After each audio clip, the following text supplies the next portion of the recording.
예수님이 제자들의 그 누가 크냐라는 변론하는 그런 부분을 통해서 꾸짖으시고 또 그를 교훈하시는 내용인데, 사실 이 말씀은 오늘날 우리들이 들어야 될 말씀이다라는 것을 깨달을 수밖에 없습니다. 오늘 제자들의 모습을 보고 또 우리들의 모습을 한번 또 살펴보면서 예수님이 하시는 말씀, 예수님이 주시는 교훈을 우리의 삶에 우리들이 적용하는 그런 시간이 되시길 바랍니다. 우리들이 신앙생활을 한 자지만 우리가 살아가는 삶의 모습을 보면 역시 끊임없이 갈등과 시기와 이렇게 질투 속에 살아간다라고 해도 뭐 사실 과언은 아닐 것입니다. 다시 말해서 뭐 세상 살아가는 사람들과 우리가 예수를 믿어도 뭐 별반 다르지 않다. 끊임없이 시기하고 또 끊임없이 질투하고 그런 어떤 갈등 속에 살아가는 것입니다. 그럼 왜 그런 갈등 속에서 우리가 살아가는가? 우리가 한번 생각해 볼 수밖에 없죠. 그것은 다른 것이 아닙니다. 우리 마음 깊은 곳에 자리하고 있는 것이 뭐냐? 비교의식이라는 게 있습니다. 우리는 혼자 살아갈 수는 없죠. 사람은 누구나 살아가는데 공동체 속에 사람을 만나고 대화하고 공동체를 이뤄가며 살아가는 것이 우리의 삶의 모습입니다. 그러나 살아가다 보면 사람과의 만남이 있고 만나다 보면 우리 마음 깊은 곳에서 그 사람과 나를 비교하는 비교의식이 있다는 것입니다. 그래서 나보다 조금 좀 잘난 것 같고 많이 가진 것 같으면 슬슬 질투심이 나고, 나보다 못하고 별 볼일 없는 것 같다라고 생각하면 은근히 또 그를 무시하는 그런 것이 뭐냐? 우리들이 인간이 갖고 있는 어떤 속성이다라고 볼 수밖에 없는 것입니다. 오늘 본문에 나타나는 그 제자들을 통해서 이 시대를 살아가는 우리들의 모습이 어떤 것인지를 사실 이 제자들을 통해서 잘 드러내고 있다라고도 볼 수가 있는데, 제자들의 모습을 보면서 우리의 신앙의 모습이 어떤가를 한번 살펴보시기를 바랍니다. 제자들을 향한 예수님의 그 가르침을 오늘 우리들이 받아들이고 우리의 삶을 또 한번 좀 점검하고 고쳐나가야 되지 않나, 그런 생각이 사실 들 수밖에 없는 것입니다. 오늘 제자들의 모습, 또 제자들의 어떤 그 논쟁하는 모습을 보면서 예수님이 큰 가르침을 주시는데, 어떤 면에서 보면 제자들에게 예수님이라는 분은 어떻게 보면 최고의 스승이다 라고 볼 수밖에 없습니다. 하나님의 나라의 복음이나 하나님 나라의 백성들이 살아가는 그 삶에 그 대해서도 예수님보다 더 정확하게 말씀하시는 분은 없다라고 볼 수밖에 없기 때문에 그런 것입니다. 그래서 그렇다 보면 제자들은 최고의 스승을 두고 3년 동안이나 같이 생활을 하면서 복음에 대해서 배우고 들었던 사람이다라고 할 수가 있는 것이죠. 예수님의 소문을 들고 몰려들은 그 무리와는 어떻게 보면은 그 본질적으로 다르다라고 볼 수밖에 없습니다. 예수님의 곁에서 예수님의 모든 것을 직접 보고 들었던 사람들이 누구냐? 그 제자들이다라고 볼 수가 있습니다. 그렇다면 그 제자들의 그 수준이라는 것, 믿음의 수준은 그 일반 사람들과는 분명히 달라야 되지 않느냐라는 것이죠. 우리가 얼마든지 그렇게 생각할 수가 있는 것입니다.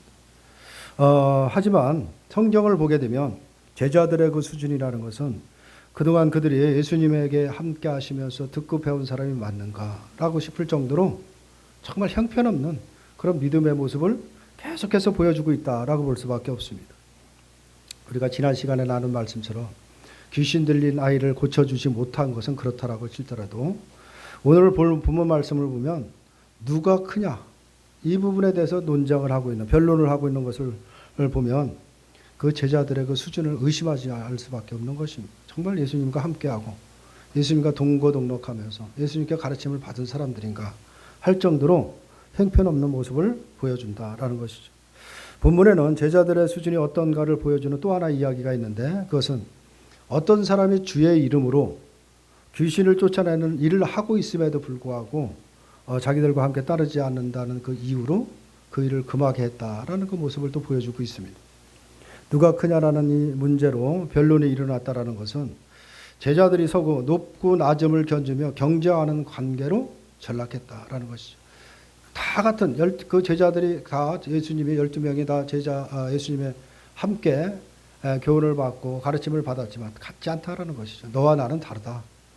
너는 나보다 못한 부분이 있고 난 너보다 잘난 부분이 있다 라면서 지금 논쟁을 하고 있는 것입니다. 이게 제자들의 모습이다라고 볼 수가 있는데, 그리고 주의 이름으로 귀신을 쫓아내고 일한 그 한 사람에 대해서도 얼마나 배타적인 모습을 보여주고 있느냐라는 것을 잘 드러내고 있죠. 어떻게 보면 어떤 시기와 질투가 있지 않았냐, 이런 것이 제자들의 마음에 그대로 어떻게 보면 드러내고 있다라고 볼 수가 있습니다. 말씀드린 것처럼 이 산 아래에 있는 제자들이 귀신 들린 아이를 고치지 못한 것을 제자들은 자신에게 귀신을 제어할 수 있는 능력을 있는 줄을 알았던 것이죠. 그들이 얼마든지 내 힘으로 귀신을 쫓아낼 수 있고 이 병을 고칠 수 있다라고 생각을 했다라고 볼 수가 있는 것입니다. 다시 말하면 자기 경험을 의지해서 자신의 능력으로 귀신을 쫓아내려고 했었다라는 것을 보여주고 있는 것입니다. 예수님은 이것을 믿음이 없고 패역한 세대다라고 말씀을 하셨죠. 이것이 세상에 살아가는 모습인 것입니다. 세상은 자신의 경험, 자신의 지식, 또 지금까지 쌓아왔던 여러 가지 많은 자기가 경험한 것들을 가지고 그걸 믿고 살아가는 것입니다. 내가 경험한 것이 있고 내 지식이 있기 때문에 얼마든지 내가 헤쳐나갈 수 있다라는 그런 생각을 했다라고 볼 수가 있는데, 그런데 본문에서 말씀하는 귀신을 쫓아낸 어떤 사람은 주의 이름으로 그 일을 행했다라고 말씀을 하고 있죠. 이 말은 뭐냐면 주님을 의지했다라는 것을 말하고 있는 것입니다. 또 주님이 함께하고 있었다라는 것을 의미하고 있죠. 따라서 예수님의 제자들이 아닌 어떻게 보면 일반 사람이라고 할 수 있는데 그 사람이 귀신을 내쫓은 것을 보면서 제자들은 자신들이 귀신을 쫓아내지 못한 것이 무엇인가? 왜 우리가 예수님의 제자인데 저 사람은 예수님의 제자도 아닌 사람이 저런 일을 행하는데 나는 왜 그 일을 행하지 못하는가를 깨닫고 그것을 배워야 되는 것이 당연한 것입니다. 그런데 그런 생각은 전혀 없고 그 속에 뭐가 있느냐? 시기가 일어나고 질투가 일어났다라는 것을 알 수가 있습니다. 하지만 제자들은 제자도 아닌 사람이 자신들이 하지 못한 일을 보면서 자존심이 상했다라고 볼 수가 있는 것입니다. 그래서 자기들과 함께 예수를 따르지 않는다는 이유로 그 일을 금했다는 것인데 이것은 바로 자신들의 편협함과 그 배타성을 보여주는 것이다. 그래서 제자들의 수준이 어떤 것인가를 지금 몇 가지 사건을 통해서 잘 보여주고 있는 것입니다. 우리는 성경에서 제자들의 이 부정적인 모습들을 많이 볼 수가 있는 것이죠. 변화산에서는 바로 예수님의 그 순환보다는 예수님의 죽으심보다는 바로 모세와 엘리가 나타나는 그 신비한 현상에 빠져서 그 체험에 취해 있는 그런 모습들이 있었고 또 변화산의 아래에서는 자신의 경험과 능력에 취해 있는 그 제자들의 모습을 그대로 보여주고 있다라고 볼 수가 있습니다. 그리고 이어서 예수님은 인자가 장차 사람들의 손에 넘겨지리라는 이 말씀으로 예수님의 그 십자가의 죽으심에 대해서 말씀하셨는데도 불구하고 제자들은 거기에 관심이 없습니다. 전혀 거기에는 관심이 없고 오직 자신의 높아짐만, 자신의 우월성만 드러나는데 모든 관심을 두고 바로 자신들이 하지 못하는 일을 한 그 사람들에 대한 어떤 배타성을 그대로 보여주고 있다라고 볼 수가 있습니다. 이 같은 제자들의 부정적인 모습이 보여주고 있는 그 의미하는 것이 무엇인가? 우리가 한번 생각을 해봐야 됩니다. 오늘 본문과 함께 제자들이 보여주는 이 부정적인 모습은 이 시대를 살아가는 우리가 예수를 믿는다라고 하는 이 성도들, 교회에 들어와 있는 모든 성도들의 현실을 보여준다는 사실을 우리가 기억해야 되는 것입니다. 이 제자들의 모습이 우리들의 모습인 것입니다. 다른 사람의 이야기가 아니고 먼 옛날에 있었던 한 이야기가 아니고 바로 우리들의 이야기다라는 사실을 우리가 깨달아야 되는 것입니다. 그러면 우리는 제자들을 보면서 하나님의 은총이 아니면 하나님의 은혜가 아니면 우리들은 정말 한 발자국도 믿음의 길을 갈 수 없는 그런 연약한 존재라는 사실을 우리가 철저하게 깨달아야 되는 것입니다. 내 힘으로 가는 것이 아닌 것입니다. 내 능력으로 하는 것이 아닌 것입니다. 주님의 은혜가 아니면 안 된다라는 사실을 우리가 사실 배워야 되는 것입니다. 이것이 함께 주를 따르는 길에 있다라고 하면서서 높고 낮음을 서로 두고 다투는 그런 제자들의 모습에 그런 모습으로 빠지지 않는다라는 것을 우리가 생각해야 되는 것입니다. 우리가 정말 나의 존재를 깨닫지 못하면 우리도 여전히 이런 모습 속에 살아갈 수밖에 없다는 사실을 기억해야 되는 것입니다. 제자들이 누가 크냐라는 이 문제로 변론하게 된 것은 아무래도 바로 예수님께서 산에 올라가실 때 3명의 제자만 데리고 올라가셨죠. 베드로와 야고보와 요한만을 데리고 이제 올라감으로 인해서 그들은 예수님으로부터 더 인정을 받는 것이 아닌가라는 나름대로의 생각을 했을 수도 있을 것입니다. 또 다른 제자들의 귀신을 내어 쫓지 못하는 그런 모습을 보면서 나는 할 수 있다라고 하는 어떻게 보면 그런 생각도 충분히 갖게 됐다라고 볼 수밖에 없는 거죠. 그러다 보니까 너와 나는 다르다라고 하는 그런 어떤 시기심과 질투심 또 아니면 자기가 우월하다라고 하는 그런 마음이 자리하고 있었기 때문에 누가 큰지를 지금 논쟁하고 있다라고 볼 수가 있는 것입니다. 이처럼 제자들은 누가 더 나은가라는 문제를 마음에 두면서 서로 신경전을 벌이고 있다라고 볼 수가 있는데, 예수님과 함께 변화산에 올라갔다라고 해서 예수님이 그들을 특별히 사랑한 것은 아닌 것입니다. 변화산에서 보여준 제자들의 모습 또한, 또 산 아래에 있던 제자들의 모습 또한 어느 누구 하나 낫다라고 볼 수가 없다, 똑같다라고 볼 수밖에 없는 것입니다. 그럼에도 불구하고 제자들은 조그만한 것을 가지고 자신이 좀 더 나은 존재로 부각시키고 싶어하는 마음이 있었던 것입니다. 이것이 어떤 면에서는 인간의 본심이다라고 볼 수가 있는데, 이것은 오늘날 우리 교회 안에 들어와 있는 모든 성도들의 마음도 동일하다는 사실을 우리가 기억해야 되는 것입니다. 우리가 주님의 은혜가 아니면 여전히 세상의 생각, 내 중심으로 살아가고 내가 조금 낫다라고 하는 그 우월감을 드러내려고 하는 마음이 불쑥불쑥 우리 마음에 일어나는 것입니다. 사실 교회 안에 와서 여러 가지 많은 일들을 감당하면서 또 헌신하고 수고하는 많은 분들이 있죠. 때로는 그런 사람을 보면서 하지 못하는 사람은 은근히 또 시기하고 질투하고, 때로는 우리가 또 그런 일을 감당하면서 너는 못하지만 나는 한다라고 하는 그런 우월감을 빠질 수 있다는 사실을 우리가 기억해야 되는 것입니다. 그렇기 때문에 이런 제자들의 모습이 우리들의 모습이라는 것을 깨닫고, 그런 모습에서 벗어나려면 우리가 어떻게 해야 되는가, 어떤 신앙의 방향을 잡아야 되는가를 우리가 생각해야 되는 것입니다. 그 해답을 오늘 예수님이 본문에서 말씀을 하고 있는 것입니다. 그렇게 누가 크냐라고 하는 문제로 변론하고 있는 제자들에게 오늘 48절에서 예수님은 어린 아이 하나를 데려다가 곁에 세우시고 말씀하십니다. 누구든지 내 이름으로 이런 어린 아이를 영접하며 곧 나를 영접하며, 또 누구든지 나를 영접하면 곧 나를 보내신 이를 영접함이라. 너희 중에 사람 중에 가장 작은 그가 큰 자니라 라고 이렇게 말씀을 하고 있죠. 이것이 바로 누가 크냐라는 문제로 서로 변론하는 제자들을 향한 예수님의 가르침이다 라는 것을 우리가 생각해야 됩니다. 이 가르침을 오늘 우리가 받아야 되는 것입니다. 당시 유대 사이에서 이 어린아이라는 것은 온전한 인격을 갖춘 사람이 아니죠. 그러다 보니까 어떻게 보면서 사람으로 인정을 받지 못했다라고 볼 수가 있습니다.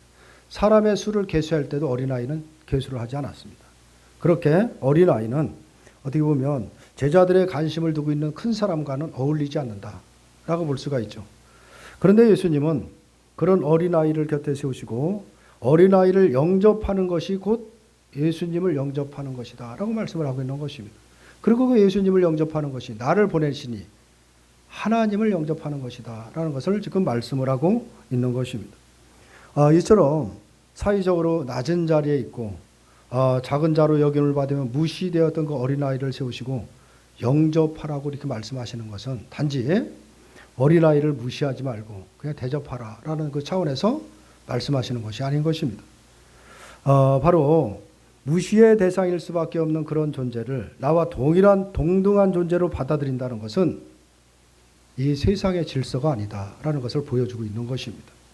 세상의 시각이 아니라는 것을 말하고 있는 것입니다. 이것은 전혀 다른 새로운 세계의 질서를 지금 보여주시고 말씀하는 것이다 라는 사실을 우리가 기억해야 됩니다. 그것이 바로 예수님께서 가르치려고 하는 새로운 세계다라고 볼 수가 있는데, 그럼 그 세계가 어떤 세계냐? 그 세계가 바로 십자가의 세계라는 것을 말하고 있는 것입니다. 예수님의 세계에서의 인간관계라는 것은 세상의 인간관계가 아니라는 것입니다. 예수님이 보여주려고 하는 그 나라의 질서라는 것은 세상의 질서가 아니라는 것입니다. 세상의 어떤 가치관과 세상의 어떤 세계관을 가지고 살아가는 나라가 아니다라는 것을 지금 보여주고 있는 것입니다. 십자가로 인한 예수님의 세계라는 것은 우리가 살아가는 세상과는 전혀 다른 질서가 통용되는 것이다 라는 것을 말씀을 하고 있는데, 그래서 우리가 예수를 믿는다라고 할 때 과연 이 세상과 다른 새로운 질서에 참여하고 살아가는지 우리가 늘 살펴야 되는 것입니다. 근데 우리는 예수를 믿는다라고 해도 하나님의 나라, 그 나라의 관점을 가지고 그 하나님 나라의 세계관을 가지고 그 나라를 바라보는 것이 아니라 세상의 어떤 가치관과 세상의 어떤 세계관과 내가 세상에 어떤 경험했던 내 익혔던 지식을 가지고 늘 하나님의 나라를 바라보려고 하는 것입니다. 그러다 보니까 늘 우리는 하나님의 나라가 무엇인지를 깨닫지를 못하고 하나님의 나라를 누리지 못한다라는 사실을 우리가 기억해야 되는 것입니다. 그래서 그들이 끊임없이 예수님의 제자로서 끊임없이 그렇게 변론하고 논쟁하는 그런 모습이 뭐냐? 그 나라의 세계를 모르기 때문에 그런 것입니다. 그래서 예수님이 그 나라 세계가 어떤 세계인지 어떤 질서로 살아가는 것인지를 오늘 본문을 통해서 지금 교훈하고 있다라고 볼 수가 있는 것입니다. 그래서 과연 이 세상과 서로 다른 세계 질서에 우리가 살아가고 있는지를 우리가 늘 물어야 되는 것입니다. 왜냐하면 우리는 그 세계를 살아가는 하나님의 나라, 바로 그 나라를 살아가는 사람들이기 때문에 그런 것입니다. 그 다른 질서가 무엇이냐? 오늘 예수님은 어린아이를 영접하는 것으로 말씀을 하고 있다라는 사실을 우리가 기억해야 됩니다. 사회적으로 무시의 대상이 있던 어린아이를 영접하는 것은 사람의 크고 작은 자로 나누지 않는다라는 의미가 있는 것입니다. 무시의 대상을 나의 신분이 또 나의 신분과 동등한 존재로 받아들이는 것입니다. 이것이 영접인 것입니다. 하지만 항상 나 자신이 더 나은 자리에 입학하고 싶고 남들한테보다는 뭔가 차별이 있고 대접받고 싶은 마음으로 살아가는 그런 악한 본심을 살아가는 우리에게 어떻게 그 어린아이를 영접할 수 있겠느냐라는 것입니다. 이 부분을 생각해야 되는 것입니다. 이것은 하나님이 일으키신 모든 일들을 받아들이지 않고는 있을 수 없는 일인 것입니다. 다시 말해서 어린아이를 영접하라고 하는 그 말씀을 우리가 온전히 받아들인다는 것은 우리의 힘으로 되는 것이 아니다라는 것을 말씀을 하고 있는 것입니다. 주님의 모든 일을 받아들인다는 것은 뭐냐?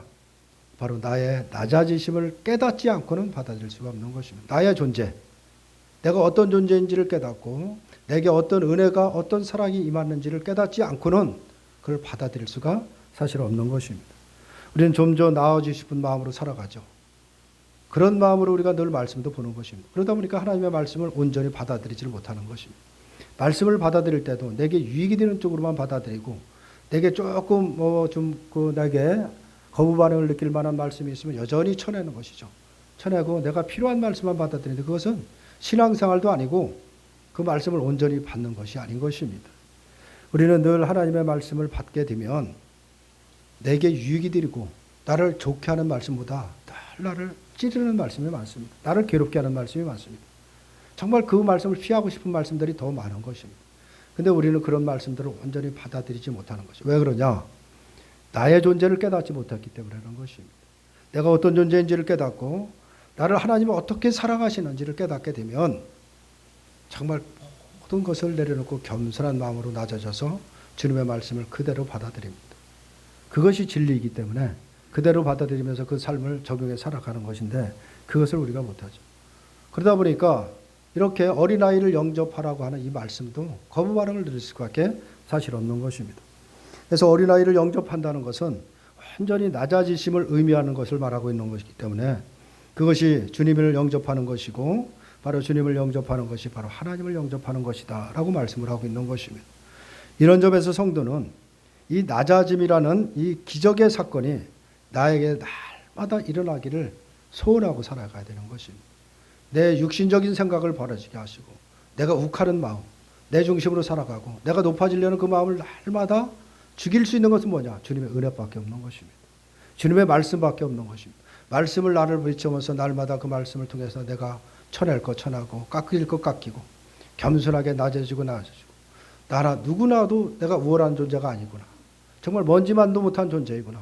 그냥 훅 불어버리면 사라지고 말 그런 존재임을 철저히 깨닫지 않고는 사실 우리가 어린아이를 영접할 수 없다라는 사실을 우리가 기억해야 되는 것이죠. 이런 점에서 성도는 낮아짐이라는 기적의 사건이 나에서 날마다 소원하며 살아가야 되는 것입니다. 우리가 불치병이 고침을 받았다라고 해서 그것이 구원의 사건이 되는 것이 아닌 것입니다. 그리고 성경에도 보면 많은 죽은 사람도 살아난 사람이 있고 기적적으로 여러 가지 질병을 고친 사람이 있습니다. 죽은 사람이 희생이 됐다고 해서 영원히 사는 것은 아닌 것입니다. 그것은 그냥 일시적인 상황이고 영원히 그 사람도 결국 죽게 된다라는 것을 말을 하고 있습니다. 그러나 낮아짐의 사건이라는 것은 구원의 사건이라는 사실을 우리가 기억해야 되는 것입니다. 낮아지지 않고는 구원이 이루어질 수는 없기 때문에 그런 것입니다.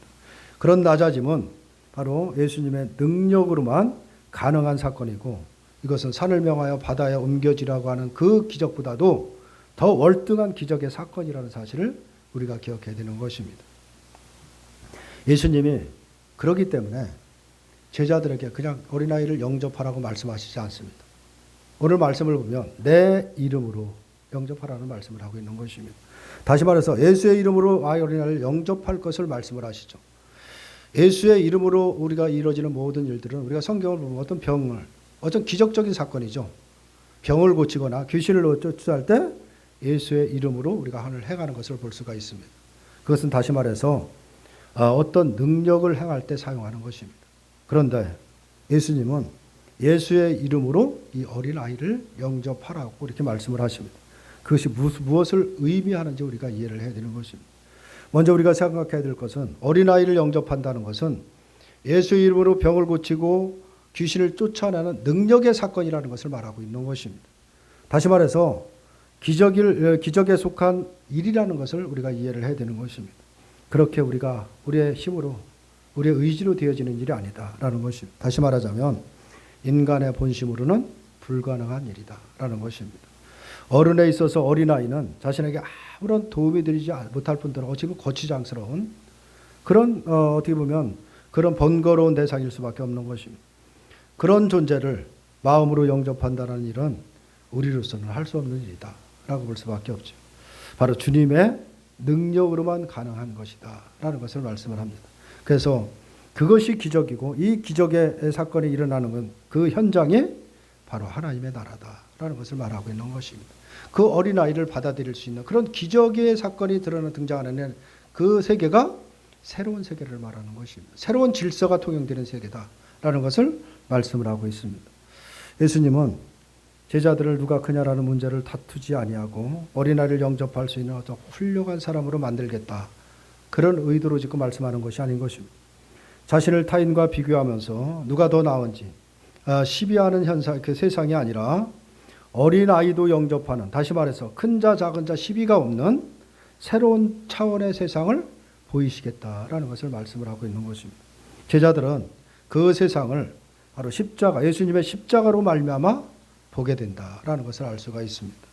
그 십자가 전까지, 그 사건 전까지는 제자들은 예수님이 이루시는 새로운 세상에 대해서 전혀 알지를 못합니다. 예수님이 누구신지도 모르고 있습니다. 이 땅에 왜 오셨는지도 깨닫지를 못하고 있는 것이 제자들의 모습이다라고 볼 수가 있죠. 오로지 인간이 품고 살아가는 악한 본심으로 여러 가지 문제성만 드러냈던 것이 누구냐? 바로 제자들이다라는 것을 알 수가 있죠. 바로 예수님의 십자가를 알지 못한 제자들은 예수의 이름이 의미하는 바가 무엇인지를 전혀 모르는 무지한 상태였다라고 볼 수가 있습니다. 자신들의 어떤 높음에만 자신에게 존경을 받고 다른 사람과 특별하다라고 하는 그런 나음에만 관심을 갖고 있었던 것을 그대로 말해주고 있는 것입니다. 이들은 바로 귀신을 들려 아이를 고치는 일에서도 서로 경쟁적으로 아마 서로 고치려고 했었던 것도 분명합니다. 다른 제자가 귀신을 고치지 못하자 자신의 고침으로 인해서 자신의 우월성을 보이고 싶은 마음에서 서로 아마 경쟁적으로 고치려고 했었던 것도 분명합니다. 바로 예수의 이름이 아닌 자기의 이름을 위해서 살아가는 어떤 인간의 모습을 그대로 보여주고 있다라고 볼 수가 있는데, 그러한 제자가 어린아이를 영접하게 된다면 그것은 예수님의 십자가로 인한 기적의 사건이다라고 볼 수밖에 사실 없는 것입니다. 우리가 지난 시간에 나눈 말씀 중에서 보면 귀신을 쫓아내지 못한 그 내용 다음에 44절을 보면 이렇게 말씀을 하고 있죠.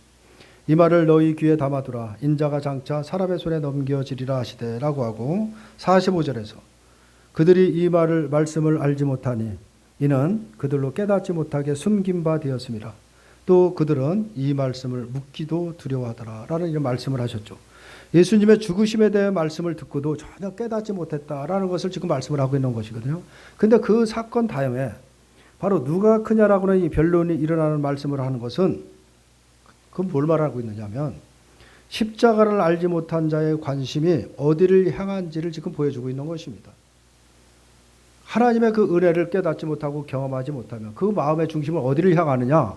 바로 그것을 지금 제자들을 통해서 보여준다라는 사실을 우리가 이해를 해야 됩니다.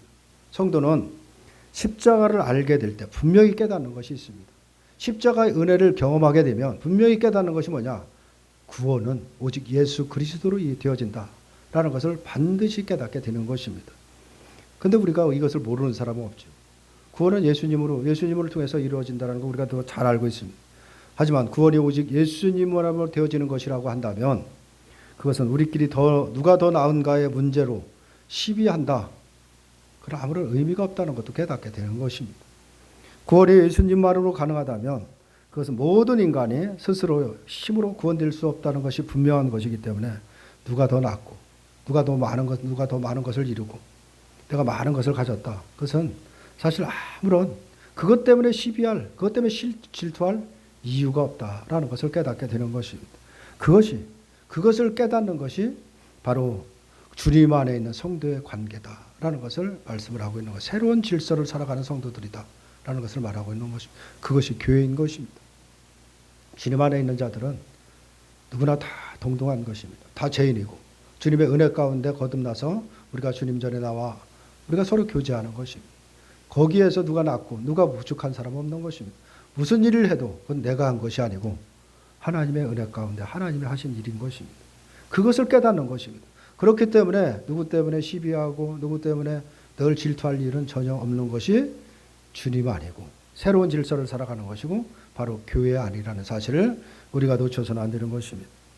그래서 예수의 이름으로 어린아이를 영접하게 되는 것은 오직 예수님만으로 구원된다는 그 비밀을 깨닫게 됨으로 인해서 자신이 큰 자로 내세울 가치가 없다라는 것을 온전히 깨달았다라는 뜻이 되는 것입니다. 나는 아무것도 아닌 존재고 그래서 오직 예수님의 은혜로 산다는 걸 깨닫는 자마나 누구나 편견 없이 대한다라고 볼 수가 있는 것입니다. 이것이 십자가를 깨달은 성도에게 이루어지는 기적의 사건이다라는 것을 말하고 있습니다. 십자가의 비밀을 깨닫지 못한 자에게서 나오는 본심의 또 하나는 뭐냐? 주의 이름으로 귀신을 내어 쫓는 사람, 어떤 사람에 대한 제자들의 반응이다. 시기와 질투라는 것입니다. 내가 하지 못한 것을 누군가 해내면 거기에 대한 반응이 오늘 제자들의 모습인 것입니다. 우리가 이 같은 상황을 만난다면, 제자 같은 상황을 만나면 우리는 어떨까? 우리도 제자들과 다르지 않습니다. 교회 안에서도 그런 일들이 비일비재하게 일어나는 일들이 왜느냐? 바로 이런 문제 때문에 일어나는 것입니다. 우리가 어떤 일에 대해서 내가 하려고 해도 안 되는 일을 누가 해냈다. 그럼 바로 마음의 상처를 받는 것이죠. 바로 먼저 자존심이 상하는 그런 경험을 하게 되는 것입니다. 그것이 우리의 본심인 것입니다.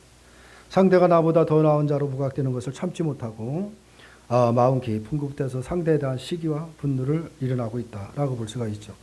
그래서 제자들은 그가 자기들과 함께 따르지 않는다는 그 이유로 귀신을 쫓아내는 일을 금했다라는 것을 말씀을 하고 있는데 예수의 이름이 증거되는 것보다 자기 이름이 부각되지 않는 것에 오히려 더 민감한 반응을 보이고 있다라는 것을 보여주고 있는 것입니다. 바로 우리들의 삶에서 오직 예수 그리스도 주님만이 부각되는 것이 성도의 삶인 것입니다. 그런데 주님보다도 내 이름이 더 높아지지 않는 것에 대해서 늘 마음을 쓰고 살아가는 것이 우리들의 어떤 모습이다라고 볼 수밖에 없습니다. 예수님은 50절에서 그와 같은 요한에게 말씀을 하시죠. 금하지 말라. 너희를 반대하지 않는 자는 너희를 위한 자니라 하시니라 라고 말씀을 하고 있습니다. 제자들은 예수의 이름을 증거하며 살아가게 될 것입니다. 제자들이 앞으로 십자가의 사건을 경험하고 예수의 이름을 증거하며 살아갈 때 가장 바로 중요한 것이 뭐냐? 그것은 자기의 이름을 버리는 것입니다. 자기의 이름을 드러내서는 안 되는 것입니다. 이것이 이제 앞으로 제자들의 삶에서 증거가 될 것입니다. 오직 주의 이름을 증거하는 마음을 둘 때 누군가가 나와 함께 하지 않고 나와 함께 하는 것, 그거에 대한 아무런 의미가 없습니다. 또 나보다 많은 일을 하지 않았든지 그거보다는 그로 인해서 어떤 일이 되어지는 모든 일에 있어서 오직 주의 이름이 증거되는 일에 마음을 두게 될 것은 분명합니다. 오늘 본문은 누가 크냐라고나 이 변론의 이 문제로 제자들에게 주신 말씀을 지금 교훈하는 말씀인데 그리고 제자들의 그 말의 모습이 바로 오늘 우리 시대를 살아가는 우리들의 모습이라는 것을 말씀을 하고 있는 것입니다. 오늘 주어졌던 그 말씀은 제자들에게 주신 말씀이 아니라 오늘날 우리들에게 주시는 말씀이라는 사실을 우리가 놓쳐서는 안 되는 것입니다. 우리는 내가 더 나아 보일 수 있는 자리, 나를 보여줄 수 있는 어떤 종교 생활의 가치를 두고 살아간다라고 해도 틀린 소리는 아닌 것입니다. 이 부분을 우리가 생각해야 됩니다. 우리가 열심히 그 신앙생활하고 또 주님의 몸된 교회를 섬기는 그 목적도 어떻게 보면 나를 위해서 살아간다, 나를 위해서 한다라고 봐도 틀린 소리는 아닌 것입니다. 그렇다면 그것을 우리는 예수님이 지적을 하고 있는 것입니다. 그런 모습은 새로운 세계, 하나님 나라의 질서가 아니다라는 것을 말씀을 하고 있는 것입니다. 우리가 이 말씀을 반드시 우리의 마음에 새겨야 되는 것입니다. 예수님은 그런 우리의 본심과는 절대적으로 다른 차원의 세상을 지금 보여주는 것입니다. 그것이 바로 십자가의 세계라는 것을 말하고 있는 것입니다. 십자가 안에서는 누가 높고 낮음이 없는 것입니다. 누가 많이 가졌던 못 가졌던, 누가 많이 배웠던 못 배웠던, 그것은 전혀 아무런 상관이 없는 세계가 십자가의 세계, 하나님의 나라다라는 사실을 우리가 기억해야 됩니다. 오직 예수님만으로 구원이 가능함을 믿는 그 믿음의 세계다라는 것을 우리가 깨달아야 됩니다. 그것을 깨달을 때 우리가 겸손하게 낮아져서 누구든 나와 동등하구나, 내가 낳지도 못하고 부족하지 못하고 내가 받았던 은혜를 겸손하게 나누면서 섬기는 자세로 살아갈 수 있다라는 것을 깨닫게 되는 것입니다. 예수님의 십자가 앞에서 누가 크냐라는 문제로 변론하는 것은 얼마나 어리석은 것인가를 깨달아야 되는 것입니다. 그것은 예수를 믿는다라고 하도 여전히 세상 속에 파묻혀 세상의 가치관과 세상의 생각을 가지고 살아간다라는 것을 바로 증명하며 살아간다라고 볼 수밖에 없기 때문에 그런 것입니다. 구원의 기쁨과 평강과 은혜라는 것은 세상의 높고 낮음과 상관없이 예수님이 하나님이 우리에게 베푸신 은총이라는 것을 우리가 기억해야 됩니다. 그 은혜를 누리고 그 기쁨과 평강을 누리는 것은 세상의 지위도 어떤 것도 상관이 없는 것입니다. 오직 주님 안에서 모두가 공평하게 누리는 세계라는 사실을 우리가 기억해야 되는 것입니다. 진심으로 이 선물의 가치의 의미를 아는 성도에게 높고 낮음의 문제는 중요한 것이 아닙니다. 왜냐하면 내 이름이 아니라 예수님의 이름이 높아지는 것, 예수님의 이름만 증거되는 곳에 모든 관심을 쏟고 살아가기 때문이다 라는 것을 우리가 깨닫기 때문에 그런 것입니다. 우리는 거듭나고 세상의 질서가 아니라 새로운 질서 아래 살아가는 자들입니다. 새로운 기준을 갖고 살아가는 사람들이라는 것을 우리가 깨달아야 됩니다. 때로는 우리가 연약해서 끊임없이 그런 시기와 질투가 끊임없이 우리를 주장하고 있을지라도 우리는 우리 안에 있는 성령은 나를 돕고 있다는 사실을 기억해야 되는 것입니다. 그 성령께 늘 의지하면서 진정으로 내가 의지하고 내가 바라볼 것이 무엇인가를 깨닫고 또 우리가 신앙생활에서 진정으로 우리의 기쁨과 평강이 무엇인가 날마다 그 마음을 두고 그 은혜를 누려야 되는 것이지 세상에 살아가고 어떤 사고방식 때문에 끊임없이 질투하고 시기함으로써 마음을 뺏기고 고통 속에 살아간다면 그것이 과연 신앙생활이냐라는 것입니다. 오늘 제자들의 모습을 보면서 그 모습이 나의 모습이고 그 제자들에게 답을 제시해 주셨습니다. 그건 다른 것이 아니라 십자가의 사랑과 십자가의 은혜인 것입니다.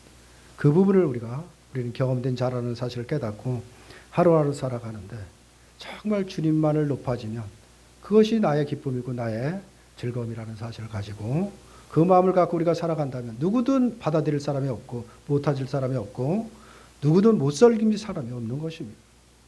저보다 저 사람을 내가 섬겨, 내가 저 사람을 받들어, 이 마음 자체가 교만한 마음이고 하나님 나라에 합당하지 않은 마음이라는 사실을 기억하시고 겸손한 마음으로 나의 모든 세상적인 건 내려놓으시고 주님의 은혜만을 늘 증거하며 살아가며 주님이 살아계심을 나의 삶에서 증거하시는 우리 모두가 되시기를 주님의 이름으로 축원합니다.